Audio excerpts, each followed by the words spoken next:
On s'installe plutôt là-bas. Bonjour, un café et un thé s'il vous plaît.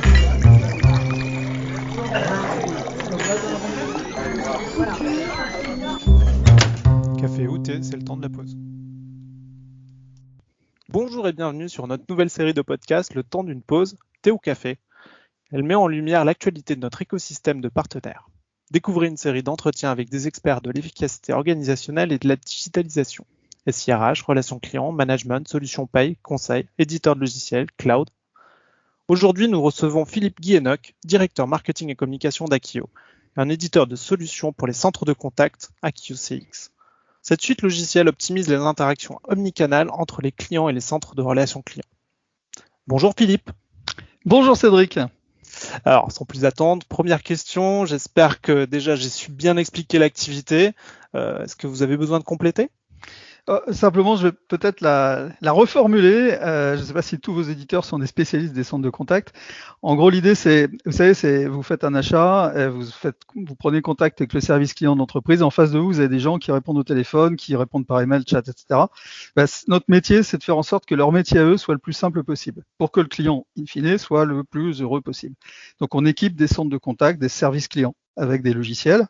Et c'est un métier qui est de plus en plus complexe parce que justement, il y a de plus en plus de façons d'interagir par téléphone, email, réseaux sociaux, etc.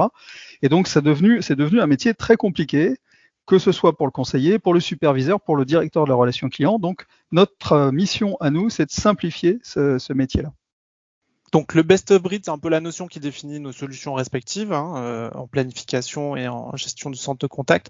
C'est ce qui nous a poussé d'ailleurs à travailler ensemble. Est-ce que vous pourriez nous en parler un peu plus ? Quelle est votre vision en fait ? Oui, alors nous, comme je disais, notre métier, c'est vraiment d'aider, de simplifier les choses en tant qu'éditeur de logiciels. La moitié de l'effectif chez Akio, ce sont des développeurs, des ingénieurs qui développent du logiciel.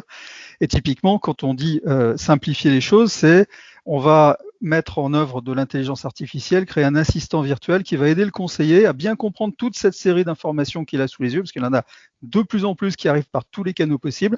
Donc il lui faut des aides qui vont lui permettre d'améliorer son efficacité, d'être plus efficace.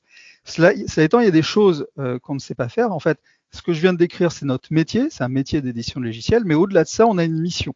Et notre mission qui est au-delà du métier, c'est d'accompagner les clients parce que c'est complexe et parce qu'ils ont besoin d'être accompagnés. Et il y a des sujets sur lesquels on n'est pas du tout des spécialistes parce qu'on est éditeur, on ne peut pas tout faire.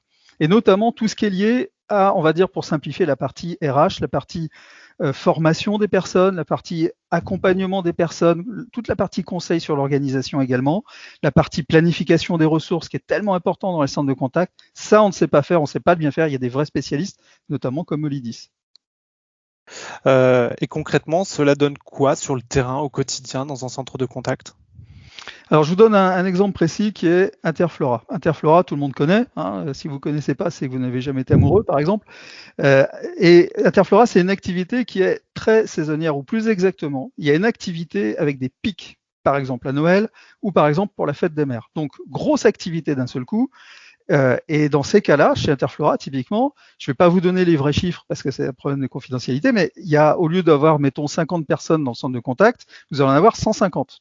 Il y en a une partie qui va être externalisée chez un outsourceur, et puis il y a une autre partie, c'est les gens de l'entreprise qui viennent, le directeur général, le comptable, et qui vient répondre au téléphone. Alors ça, il faut l'organiser très vite, et c'est juste pour 1 ou 2 journées. Donc ça demande d'une part de mettre tous ces gens-là, de paramétrer le logiciel pour qu'ils sachent reconnaître les personnes, qu'elles sont disponibles et qu'elles sont compétentes sur tel et tel sujet. Et donc ça veut dire qu'il faut qu'il y ait un lien avec un autre logiciel qui lui planifie toutes ces ressources, qui sache que il y a telle personne, soit il est chez un outsourceur, soit il est à tel endroit, il est joignable à tel numéro de téléphone, etc. Donc on voit bien que les deux systèmes doivent cohabiter et communiquer ensemble pour que ce soit le plus efficace possible. C'est en ça qu'on a besoin d'avoir ce lien et quelque part un guichet unique.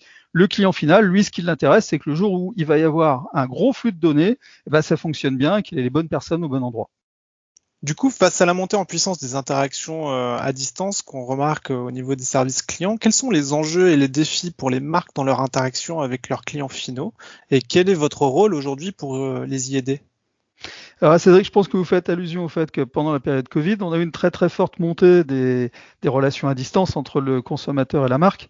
Cela étant, il faut savoir que l'activité de relation client augmente de manière très forte depuis des années. Ça, c'est pas spécifiquement lié au Covid, c'est lié au fait que les entreprises se rendent compte que soigner ses clients, c'est important, sinon ils sont mécontents. Quand ils sont mécontents, ils se plaignent sur les réseaux sociaux et la valeur de l'entreprise baisse tout de suite.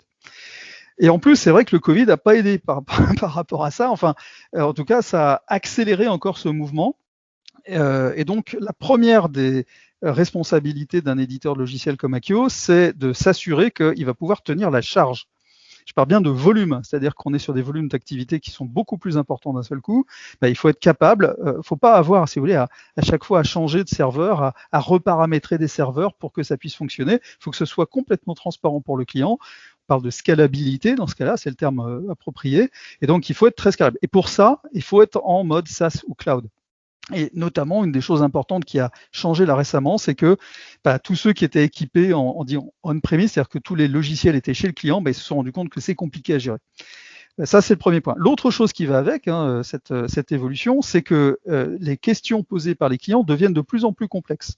Pourquoi ? Parce qu'au lieu d'être en face d'un commercial dans une boutique où ils peuvent poser toutes les questions, ils prennent le temps, ce qu'ils ont en face d'eux, le plus souvent, c'est un site web. Ils font des achats en ligne. Ils ont un site web et on sait bien que c'est pas aussi bon que quand on a un commercial en face en termes de qualité de renseignement. Ou ils ont un chatbot. Alors c'est encore pire, 50% de non-satisfaction sur les chatbots contre seulement 10% de non-satisfaction pour la voix ou l'email. Donc ils se reportent sur les centres de contact. Mais la complexité de leurs questions, du coup, elle se reporte sur les centres de contact. C'est pas juste est-ce que vous êtes ouvert, c'est des questions complexes. Et donc il faut former les agents, il faut former les conseillers de clientèle à être capables de répondre à cette nouvelle complexité. Et c'est encore une fois pour ça qu'on a besoin de partenaires comme Olidis, qui sont spécialisés aussi dans la façon de faire monter en puissance. On parle de workforce optimization et non plus seulement management, de faire monter en puissance, faire monter en compétence les agents. L'outil logiciel est aussi une application qui simplifie une organisation interne parfois complexe. Comment Akio CX simplifie les interactions et processus entre responsables, direction et agents ? Quelle est la place du collaboratif en quelque sorte ? On vient de voir que la complexité grimpe de plus en plus, à la fois parce qu'il y a de plus en plus d'outils, mais aussi parce que les pratiques, les questions posées simplement deviennent de plus en plus complètes, compliquées, complexes. Et donc on a concrètement, même avec des formations complémentaires, même avec un suivi, un accompagnement plus fort, même avec une meilleure prise en charge des agents, ça ne suffit pas. L'agent ne peut pas répondre à tout désormais. Il est donc pour lui nécessaire de faire appel à des experts internes de l'entreprise. Et ça, c'est compliqué de le faire.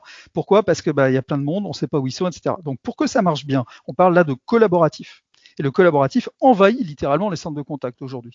Pour que ça marche bien, il faut trois choses. Un, il faut un annuaire qui soit intelligent.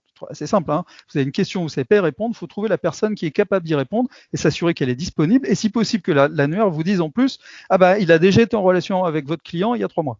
Donc ils se connaissent déjà, c'est encore mieux. 2, il faut des outils de communication, c'est-à-dire que il faut être capable de créer une bulle de conversation entre le client final et l'expert. Et ce, où que soit l'expert. Ça peut être quelqu'un dans un rayon, ça peut être quelqu'un à un bureau, ça peut être quelqu'un chez lui. En ce moment, c'est relativement fréquent.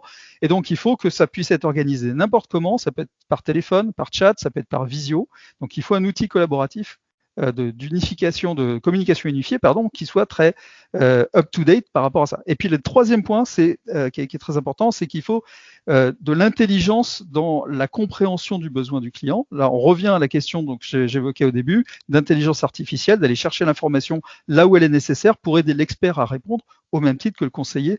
On l'a aidé à répondre. Il faut donc que tout ça soit complètement consolidé, que le conseiller ait la main, qu'il pilote bien la chose, qu'il puisse fermer le dossier, gestion par dossier, c'est très important. Donc là-dessus, on a 2 choses chez Akio qui sont en œuvre. Un, on est en partenariat avec Alcatel, qui a une offre qui s'appelle Rainbow, et c'est une très très bonne offre, une excellente offre de collaboration que je recommande vivement. Et puis une deuxième chose qu'on a mis en place, c'est qu'on a acheté une société qui s'appelle Algoria il y a quelques mois, avec une offre qui s'appelle TWS, qui complète encore le dispositif. Et pour terminer, quels sont vos enjeux et perspectives à venir ? Alors, je vais m'amuser à vous donner 2 réponses, une réponse plutôt long terme et une réponse court terme. La réponse long terme, c'est qu'on voit bien qu'on ne peut plus travailler seul. On est obligé de s'associer, de s'allier pour répondre à ces questions de plus en plus complexes posées par les clients. Et à long terme, ce qu'il nous faudrait, c'est arriver à tous ensemble créer une sorte de plateforme commune. On peut parler d'une marketplace qui permettraient au client final de choisir des logiciels et de les plugger lui-même et de faire du do-it-yourself, c'est-à-dire de paramétrer lui-même les outils. On n'y est pas encore, c'est pas possible encore pour des tas de raisons, c'est trop complexe techniquement. Les tentatives qui ont lieu aujourd'hui, notamment en Amérique du Nord, sont pas très convaincantes, mais on y vient petit à petit. Donc ça, c'est un premier espoir, mais c'est plutôt pour dans quelques années.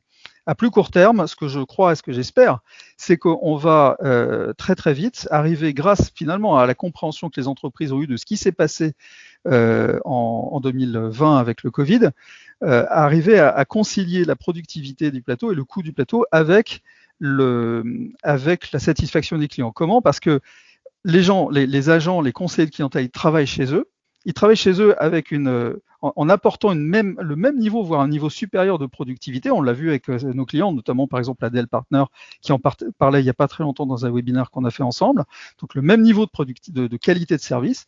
En revanche, les coûts sont évidemment un petit peu inférieurs si on considère que du coup, on n'a plus besoin d'être tout le monde sur un plateau et donc on peut diminuer un petit peu, pas supprimer, mais diminuer la taille des plateaux. Donc ça, arriver à concilier l'un avec l'autre, c'est vraiment excellent, d'autant que dans ce cas-là, on arrive, si vous voulez, à améliorer aussi le bien-être au travail des collaborateurs et on sait que c'est extrêmement important dans une optique de symétrie des attentions pour arriver également à la satisfaction optimale des clients. Du coup, une double satisfaction entre le collaborateur et le client final. Voilà, je ne saurais mieux dire. Voilà, ça, c'est un peu l'optique qu'on a effectivement avec notamment un livre blanc social planning sur lequel je vous conseille vivement la lecture. En tout cas, de ma part, c'était un plaisir de prendre une pause autour d'un café, a priori. Merci de nous avoir présenté Axio et vos enjeux. Merci à nos auditeurs de nous avoir écoutés et rendez-vous sur allidis.com pour de nouvelles interviews. À bientôt, au revoir. Merci Cédric. Je prendrais bien un thé.